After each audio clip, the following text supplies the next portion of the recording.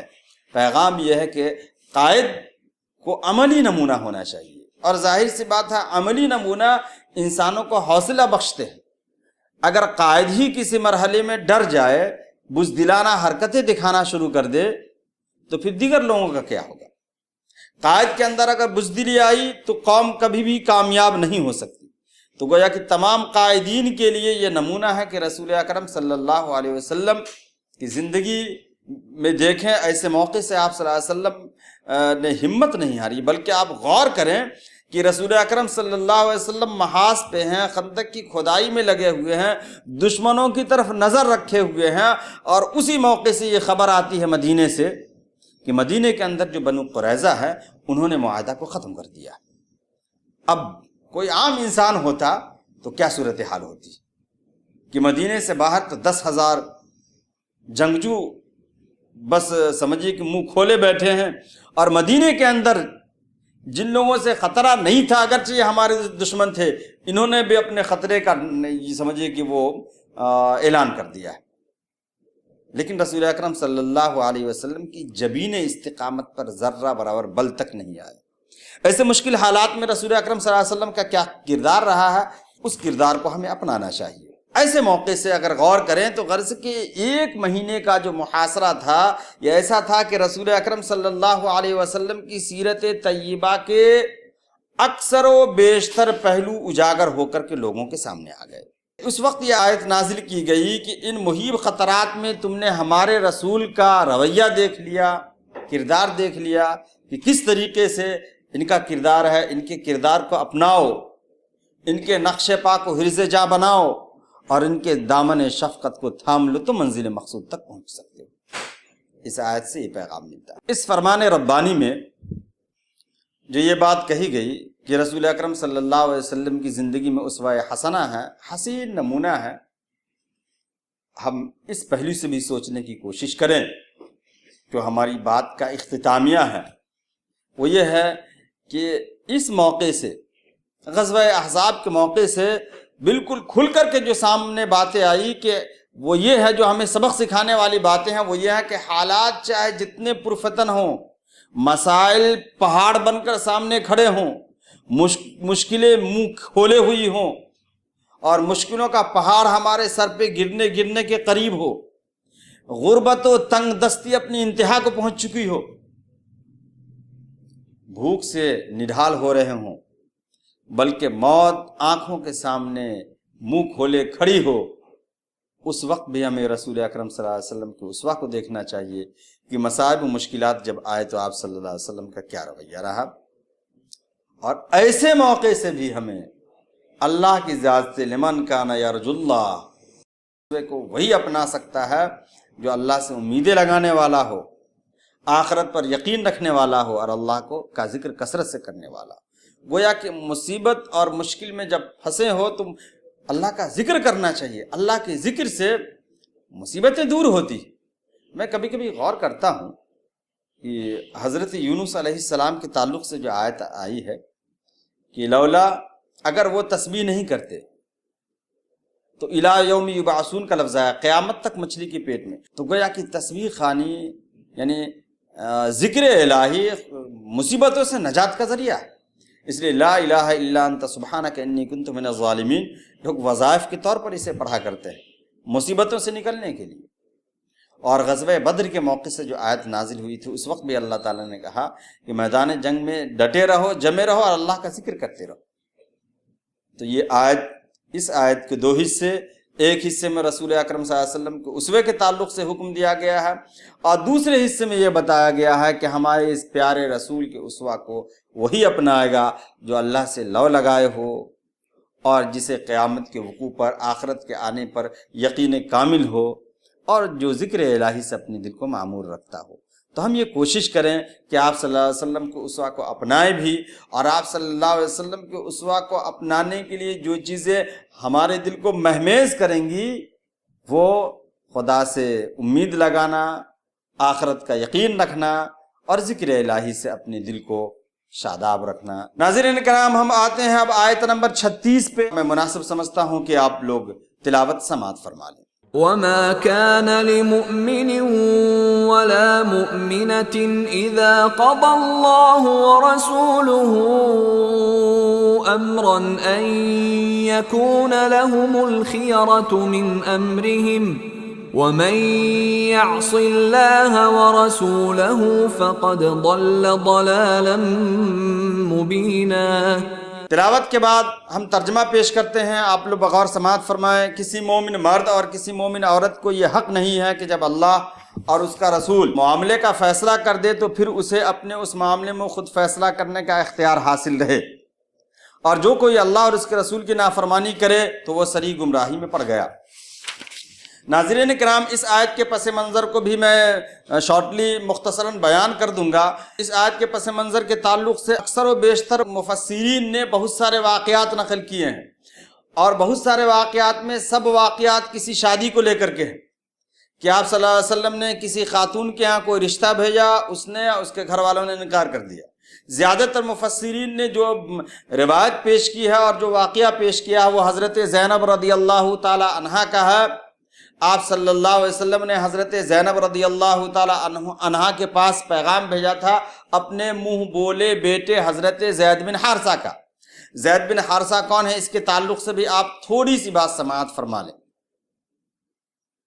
زید بن حارثہ رضی اللہ تعالی عنہ، یہ نبی اکرم صلی اللہ علیہ وسلم کی جو شادی ہوئی حضرت خدیجہ رضی اللہ تعالی عنہا سے، تو آپ رضی اللہ عنہا نے نبی اکرم صلی اللہ علیہ وسلم کو ہدیے کے طور پہ یہ غلام دیا تھا۔ آپ صلی اللہ علیہ وسلم کے پاس زید رہتے تھے۔ اسی موقع سے ان کے ماں باپ کو معلوم ہوا کہ زید کو غلام بنا لیا گیا ہے اور مکے میں ہے۔ ان کے ماں باپ آئے زید کو لینے کے لیے۔ رسول اکرم صلی اللہ علیہ وسلم نے کہا کہ آپ شوق سے لے جا سکتے ہیں، کوئی معاوضہ کوئی قیمت نہیں، زید جانا چاہے تو لے جائیے۔ ان کے ماں باپ نے کہا کہ بیٹے ہم آ گئے ہیں، اب غلامی کی زندگی سے تم آزاد ہو، چلو تمہارے آقا نے کہا ہمارے ساتھ چلنے کے لیے۔ لیکن زید جانے سے انکار کر گئے۔ کسی نے بہت اچھی بات کہا ہے کہ غلامی زید کو اچھی لگی آزاد رہنے سے، غلامی زید کو اچھی لگی آزاد رہنے سے، بلا کا پیار تھا ماں باپ سے انکار کے پیچھے، وہ انکار کر گئے۔ بہرحال زید کو آپ صلی اللہ علیہ وسلم نے آزاد کر دیا اور اپنا منہ بیلا بیٹا بنا لیا۔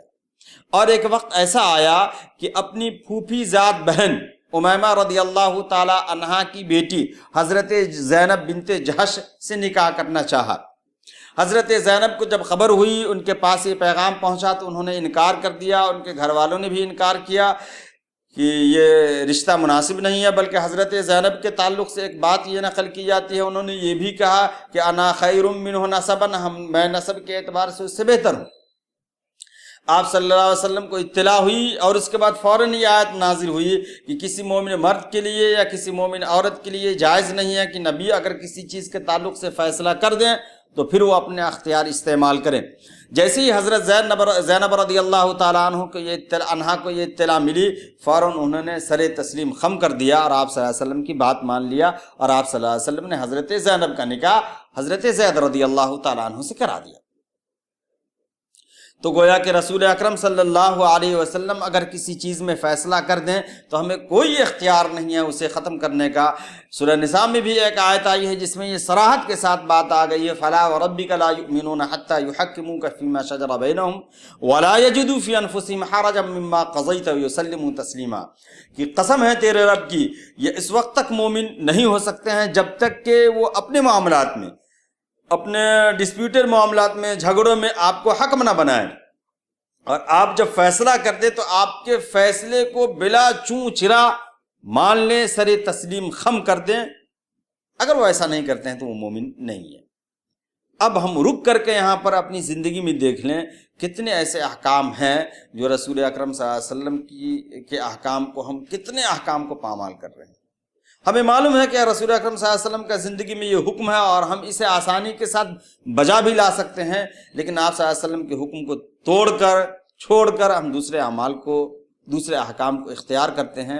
تو فلا وربک لا یؤمنون، اللہ تعالیٰ قسم کھا کے کہتا ہے کہ یہ مومن ہو ہی نہیں سکتے ہیں جب آپ کے احکام کی پیروی نہ کریں۔ اور اللہ رب العزت نے ایک جگہ اور کہا قل ان کنتم تحبون اللہ فاتبعونی، اگر تم اللہ سے محبت رکھتے ہو تو میری اتباع کرو۔ اور سورہ نور میں اللہ رب العزت نے کہا فَلْيَحْذَرِ الَّذِينَ يُخَالِفُونَ عَنْ أَمْرِهِ، کہ جو ان کے یعنی رسول کے حکم کی مخالفت کرتے ہیں انہیں اس بات سے ڈرنا چاہیے کہ ان تصیبہم فتنۃ، کہ کوئی فتنہ ان کو آ پکڑے، اور یصیبہم عذاب علیم، یا دردناک عذاب آ پکڑے۔ تو گیا نبی کا حکم اگر کوئی آ جائے تو ہمیں چونچرا نہیں کرنا چاہیے۔ نبی کا حکم ٹوٹا ہے تو جیتی جنگ ہاری ہے، نبی کی فوج میں موجودگی سے کچھ نہیں ہوتا۔ اور ایک صاحب نے تو بہت اچھی بات کہی کہ تمہارے حکم سے بے اعتنائی جرم ہے آقا، تمہارے حکم سے بے اعتنائی جرم ہے آقا، ہمیں معلوم ہے کیا تھا احد کی ہار کے پیچھے، یعنی احد میں جو ہار ہوئی اس میں رسول اکرم صلی اللہ علیہ وسلم کی حکم کی ہم خلاف ورزی جان بوجھ کر کے تو صحابہ کرام نے نہیں کیا تھا، بہرحال ایک اجتہادی غلطی تھی ان کی، لیکن بہرحال رسول اکرم صلی اللہ علیہ وسلم کا حکم ٹوٹا تھا۔ تو ہمیں بھی اپنی ساری زندگی یہ دیکھنا چاہیے کہ کہاں کہاں نبی اکرم صلی اللہ علیہ وسلم کا ایسا حکم ہے جسے ہم بآسانی اپنا سکتے ہیں۔ بآسانی کا مطلب یہ نہیں ہے کہ اگر مجاہدہ بن نفس کے ساتھ اپنانے کی نوبت آئے تو اسے چھوڑ دیا جائے، بآسانی اپنا سکتے ہیں تو بدرجہ اولا اپنانا چاہیے۔ اور اگر رسول اکرم صلی اللہ علیہ وسلم کے کسی حکم کو اپنانے میں دنیاوی لحاظ سے ہمارے جسم پہ مشقت پڑ رہی ہو، جیب پہ بوجھ پڑ رہی ہو اور جیب خالی ہوتے ہوئے نظر آ رہے ہوں، تو بھی رسول اکرم صلی اللہ علیہ وسلم کے حکم کو بجا لانا چاہیے۔ اللہ رب العزت نے کہا کہ فلا وربک لا یؤمنون حتی یحکموک فیما شجر بینہم۔ ناظرین کرام، اس کے بعد آیت نمبر 40 ہے۔ آیت نمبر 40 کی تلاوت آپ سماعت فرما لیں۔ ما كان محمد أبا أحد من رجالكم ولكن رسول الله وخاتم النبيين وكان الله بكل شيء عليما۔ اب میں اس کا ترجمہ پیش کرتا ہوں۔ ترجمہ یہ ہے، لوگو محمد تمہارے مردوں میں سے کسی کے باپ نہیں ہے مگر وہ اللہ کے رسول اور خاتم النبیین ہیں، اور اللہ ہر چیز کا علم رکھنے والا ہے۔ یہ آیت نمبر 40 ہے جو سورہ احزاب کی آیت ہے۔ اس میں سمجھیے کہ اس آیت کو نازل کر کے اللہ رب العزت نے منافقین کے بہت سارے اعتراضات کا خاتمہ کر دیا۔ ہوا یہ تھا، اس آیت کو سمجھنے کے لیے بھی ہم کو ایک واقعہ ذہن میں رکھنا ہوگا۔ حضرت زید بن حارثہ رضی اللہ تعالیٰ عنہ، جو کہ رسول اکرم صلی اللہ علیہ وسلم کے پہلے غلام تھے، آپ صلی اللہ علیہ وسلم نے انہیں آزاد کیا، اور آزاد کرنے کے بعد آپ صلی اللہ علیہ وسلم نے ان کا نکاح حضرت زینب سے پڑھا دیا۔ حالانکہ حضرت زینب سے نکاح پڑھانے میں من جملہ اسباب میں سے ایک سبب یہ بھی تھا کہ خاندانی مفاخرت ختم ہو۔ حضرت زینب قریشی تھی اور یہ قریشی نہیں تھے، اور یہ غلام بہرحال رہ چکے تھے، اس لیے ایک داغ تو ان کے اوپر آ ہی گیا تھا۔ تو یہ مقصد تھا، لیکن یہ نکاح زیادہ دنوں تک نہیں رہ سکا۔ حضرت زید نے حضرت زینب رضی اللہ تعالی عنہا کو طلاق دے دیا۔ طلاق دینے کے بعد اب معاملہ یہ آیا کہ رسول اکرم صلی اللہ علیہ وسلم سے اللہ رب العزت نے کہا کہ آپ زینب سے نکاح کر لیں۔ اب ہم تھوڑا سا زمانے جاہلیت کے واقعہ کو ذہن میں رکھیں، ان کے رسم کو ذہن میں رکھیں۔ زمانے جاہلیت میں یہ تھا کہ اگر کسی شخص نے کسی لڑکے کو، کسی اجنبی شخص کو اپنا منہ بولا بیٹا بنا لیا تو منہ بولا بیٹا وہ حقیقی اور نسبی بیٹے کے برابر سمجھا جاتا تھا۔ اس منہ بولے بیٹے کی بیوی بہو سمجھی جاتی تھی۔ اب یہاں اگر دیکھا جائے تو حضرت زینب رضی اللہ تعالی عنہا رسول اکرم صلی اللہ علیہ وسلم، حضرت زینب رضی اللہ تعالی عنہا جو کہ اب حضرت زید کی مطلقہ ہو گئی ہیں، حضرت زید نے چھوڑ دیا ہے، جاہلی رسم و رواج کے نظریے سے اگر دیکھا جائے تو رسول اکرم صلی اللہ علیہ وسلم کی بہو لگ رہی ہے۔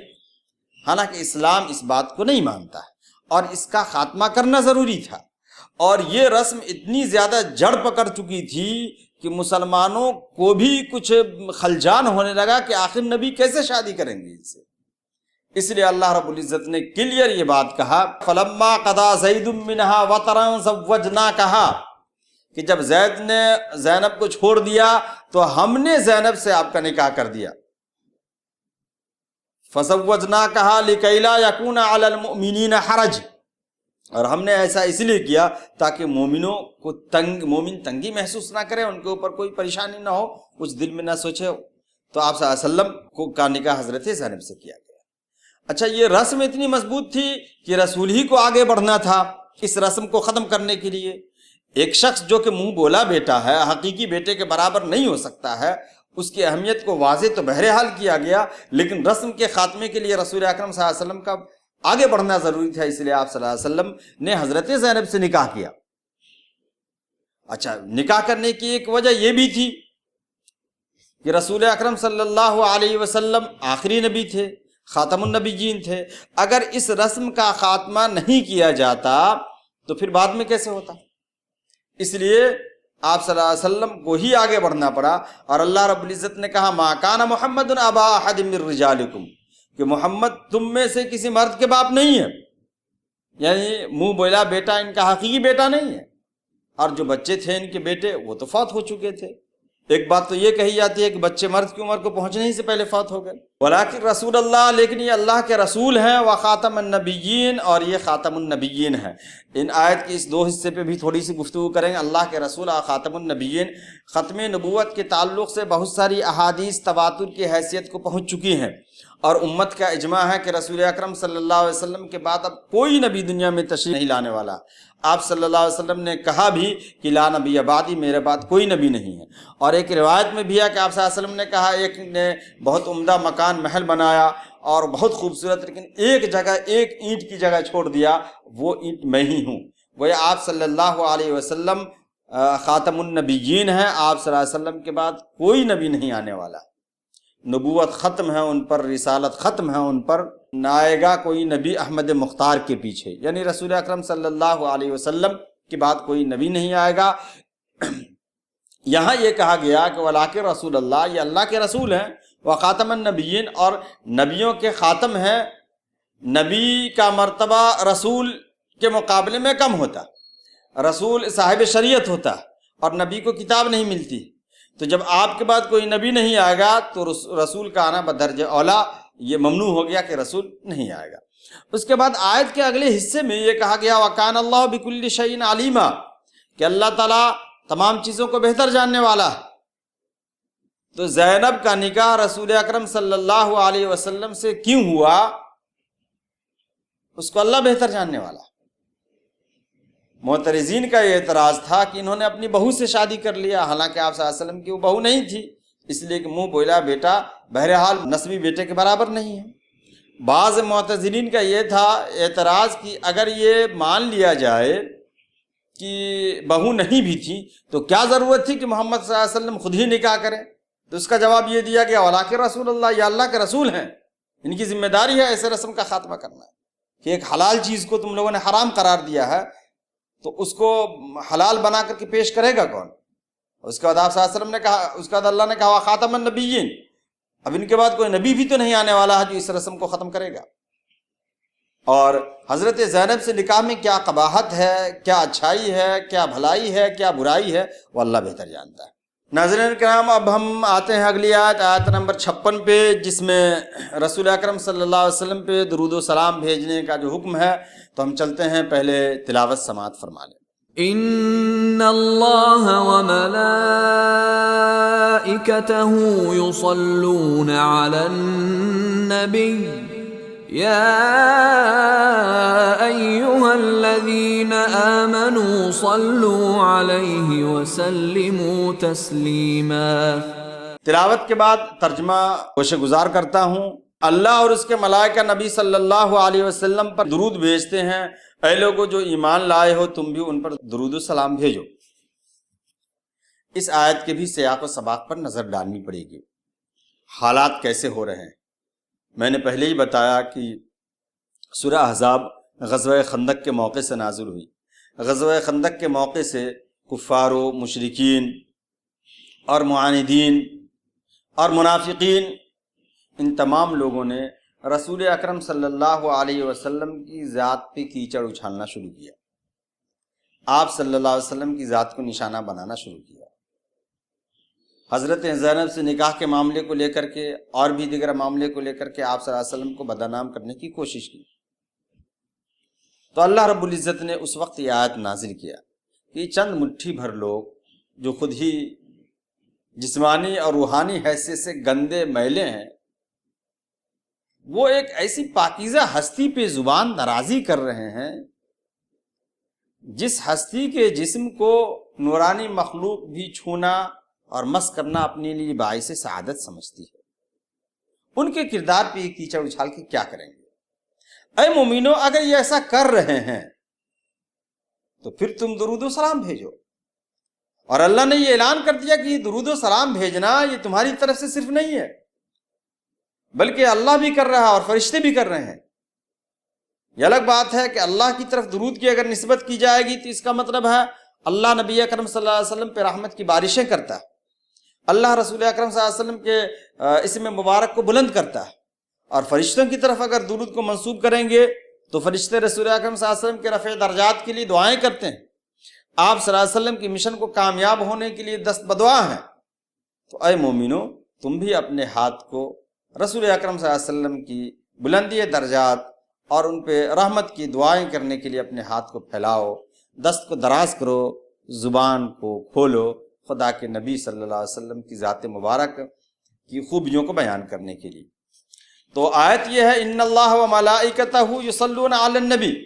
جب یہ آیت نازل ہوئی تو بہت سارے صحابہ کرام رسول اکرم صلی اللہ علیہ وسلم کے پاس آئے، اور آنے کے بعد انہوں نے کہا کہ سلام کا طریقہ تو آپ نے بتایا تھا، السلام علیک ایھا النبی، یہ جو طریقہ رسول اکرم صلی اللہ علیہ وسلم نے بتایا تھا سب صحابہ کرام نے بتایا، لیکن یہ صلاۃ کیا ہے، اس کا طریقہ کیا ہے؟ تو رسول اکرم صلی اللہ علیہ وسلم نے درود ابراہیم لوگوں کو سکھایا کہ یہ صلاۃ تو سلام ہے، آپ صلی اللہ علیہ وسلم نے یہ بتایا۔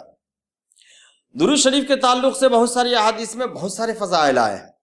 آپ صلی اللہ علیہ وسلم نے کہا جو شخص میرے اوپر ایک بار درود بھیجے گا تو اللہ اس پر 10 بار درود بھیجے گا۔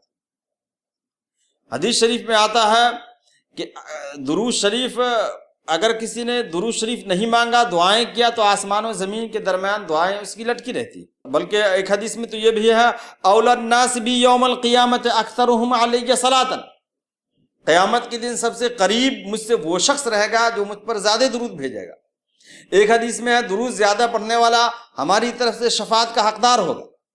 گویا کہ درود شریف پڑھنا رسول اکرم صلی اللہ علیہ وسلم پہ رحمت کی دعائیں کرنا ہی نہیں ہے، بلکہ اپنا فائدہ بھی ہے۔ اور ظاہر سی بات ہے، ہم دنیا میں بھی دیکھتے ہیں کہ اگر کوئی شخص کسی کو بہت یاد کر رہا ہے اور اسے خبر ہو جائے کہ وہ مجھے یاد کرتا ہے غائبانے میں بھی، تو اس کے دل میں نرمی اور رحم دلی تو آئے گی اس کے تعلق سے۔ اور ہم جو درود بھیجتے ہیں، احادیث میں ہے کہ فرشتے آپ صلی اللہ علیہ وسلم تک پہنچاتے ہیں کہ فلاں نے آپ کے اوپر درود بھیجا۔ تو جب بار بار ہمارا نام رسول اکرم صلی اللہ علیہ وسلم کی خدمت میں پیش کیا جائے گا تو رسول اکرم صلی اللہ علیہ وسلم کے دل میں تو ہمارے لیے بہرحال رحم کے جذبات پیدا ہوں گے، اور قیامت کے دن ہمیں رسول اکرم صلی اللہ علیہ وسلم کی شفاعت نصیب ہوگی۔ اس لیے درود شریف کا اہتمام کرتے رہنا چاہیے۔ بلکہ بعض ائمہ کرام نے کہا ہے کہ عمر میں پوری زندگی میں ایک بار درود پڑھنا فرض ہے۔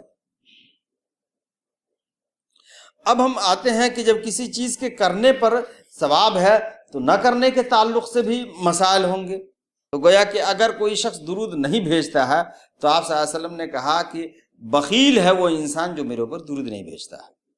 بلکہ آپ صلی اللہ علیہ وسلم نے ایک حدیث میں یہ بھی کہا کہ وہ شخص رحمت سے دور ہے، وہ ممبر والی روایت ہے، اس میں تو یہ ہے کہ وہ شخص رحمت سے دور ہے جو میرا نام آنے کے بعد وہ مجھ پر درود نہ بھیجے۔ ایک روایت میں آیا کہ وہ محفل حسرت و یاس کا باعث ہوگی قیامت کے دن جس محفل میں اللہ کا ذکر اور میرا درود نہ پڑھا جائے۔ درود سمجھیے کہ نبی اکرم صلی اللہ علیہ وسلم کی تمام خصوصیات میں ایک بہت بڑی خصوصیت ہے۔ اسی صورت میں سورہ احزاب میں دیکھیے رسول اکرم صلی اللہ علیہ وسلم کی کتنی خصوصیتوں کا تذکرہ ہوا۔ سب سے پہلی خصوصیت تو یہ ہے کہ اللہ رب العزت نے کہا النبی اولی بالمؤمنین من انفسہم، کہ نبی مومنین کے اوپر زیادہ حق رکھتے ہیں، ان کی جانوں سے بھی زیادہ۔ پھر دوسری خصوصیت یہ ہے کہ رسول اکرم صلی اللہ علیہ وسلم کو 4 سے زیادہ بیویاں رکھنے کی اجازت آپ کے لیے حلال کی گئی۔ پھر ایک خصوصیت یہ ہے کہ رسول اکرم صلی اللہ علیہ وسلم کو خاتم النبیین بنایا گیا۔ ایک خصوصیت ہے کہ رسول اکرم صلی اللہ علیہ وسلم کی بیویوں کو امہات المومنین کہا گیا. آپ صلی اللہ علیہ وسلم کی بیویوں کو آپ کے بعد کسی کو شادی کرنے کی اجازت نہیں ہے، کوئی بھی شادی نہیں کرے گا، اس لیے کہ امہات المومنین ہے. آپ صلی اللہ علیہ وسلم کی بیویوں اور ازواج کے لیے خصوصی طور سے پردے کا اہتمام کیا گیا. پردہ تو ہر ایک مومن عورت کے لیے، لیکن آپ صلی اللہ علیہ وسلم کی ازواج کے لیے پردے کے احترام میں اہتمام کیا گیا تو پوری اس آیت میں. تو آپ صلی اللہ علیہ وسلم کی کئی سمجھیے کہ خصوصیات اس صورت میں بیان کی گئی ہیں. ان تمام خصوصیات میں ایک اعلیٰ خصوصیت یہ بھی ہے کہ اے مومنو، رسول اکرم صلی اللہ علیہ وسلم کی ذات اقدس پہ درود بھیجو، سلام بھیجو. درود کیا ہے؟ درود کو سمجھنے کے لیے ہمیں چند باتیں اور ذہن میں رکھنی پڑے گی. درود ہے کیا؟ یہ درود جو ہے آپ صلی اللہ علیہ وسلم کے احسان کا اعتراف ہے. یہ درود آپ صلی اللہ علیہ وسلم کی قربت و محبت کا وسیلہ ہے. درود غموں کے دور کرنے کا ذریعہ ہے. درود مصیبت و پریشانی سے نجات کا باعث ہے. اور درود قیامت کے دن رسول اکرم صلی اللہ علیہ وسلم کی سفارش اور شفاعت کا حقدار ہونے کا وسیلہ ہے. تو گویا کہ ہمیں ایسے ہمیشہ اپنی زندگی میں تمام نیک اعمال میں ایک اس نیک عمل کو بھی شامل کرنا چاہیے کہ رسول اکرم صلی اللہ علیہ وسلم کے اوپر صلاۃ و سلام بھیجتے رہنا چاہیے. لیکن صلاۃ و سلام بھیجنے میں ہم ذرا دھیان رکھیں، وہی صلاۃ و سلام بھیجیں جو احادیث سے ثابت ہیں، جن الفاظ کے ساتھ رسول اکرم صلی اللہ علیہ وسلم نے اپنے پیارے صحابہ کرام رضوان اللہ علیہم اجمعین کو سکھایا. انہی الفاظ کے ساتھ ہم رسول اکرم صلی اللہ علیہ وسلم پہ درود بھیجیں. اللہم صلی علی محمد وعلی آل محمد کما صلیت علی ابراہیم وعلی آل ابراہیم انک حمید مجید. اللہم بارک علی محمد وعلی آل محمد کما بارکت علی ابراہیم وعلی آل ابراہیم انک حمید مجید. ودانائے سبل ختم الرسل مولائے کل، جس نے غبار راہ کو بخشا فروغ وادی سینا، نگاہ عشق و مستی میں وہی اول وہی آخر، وہی قرآن وہی فرقہ وہی یاسی وہی تاہا. ناظرین کرام، سیرت النبی صلی اللہ علیہ وسلم کی اگلی کڑی انشاءاللہ اگلے ہفتے پیش کی جائیں گی. ہمیں امید ہے کہ آپ چینل کو سبسکرائب خود بھی کریں گے اور دوسروں کو بھی چینل کو سبسکرائب کرنے کے لیے کہیں گے. اور یہ ایک ایسا پیغام ہے جس پیغام میں آپ کا بھی فائدہ ہوگا، بلکہ جو اس کو آگے بھیجے گا اس کا بہرحال نالج میں تو فائدہ ہوگا ہی، لیکن ہمیں امید ہے اللہ کی ذات سے کہ رسول اکرم صلی اللہ علیہ وسلم کی سیرت کو سنیں گے تو اس پہ ثواب بھی ملے گا، بھیجنے کا ثواب بھی، سننے کا ثواب بھی. تو ہم یہ کوشش کریں کہ اس پیغام کو خود بھی سنیں اور دوسرے دوست احباب کو بھی شیئر کریں تاکہ وہ بھی اس سے فائدہ اٹھائیں. جزاک اللہ خیرہ.